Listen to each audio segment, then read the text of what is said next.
काय नेमकी अडचण सांगा, काय झालं नेमकं? नेमकं काय परस्पर आमचे आले आमच्या रानामध्ये संध्याकाळी पार 8-7 वाजायच्या टायमाला. आम्ही म्हणलं काय धोरण नाही, तर ते आम्हाला 5-25 लोक होते, ते मेळच लागून देणार. धक्काबुक्कीचं पार्य आम्हाला नाही विचारता. मग आम्ही काय म्हणलं, इथं आमच्या इथं येऊ बी नका आणि काहीच नका बाबा. तुम्ही आपलं ज्यांनी जागा दिली त्याच्याकडे 100 पाडा पडा, आमच्या इकडे काही येऊ नका.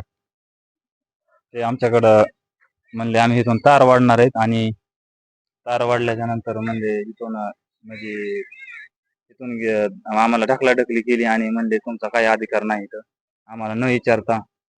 मग परत मग ते म्हणले की तुमच्यावर खंडणीचा गुन्हा दाखल करू आणि मग इथून मग ते इथं त्यांच्या यंत्रणा सोडून गेले आणि पाटोदा पोलीस स्टेशन या ठिकाणी जाऊन शर्मा साहेब आणि ते कंपनी ऑटो पॉवरवाले जे काही कर्मचारी आलेले होते त्यांनी आमच्यावर खंडणीचा गुन्हा दाखल करू अशी धमकी दिली आम्हाला. आणि पाटोदा पोलीस स्टेशन इथं बीट अंमलदारांनी आम्हाला फोन केला आणि म्हणजे तुमच्यावर खंडणीचा गुन्हा दाखल करण्यात आला आहे.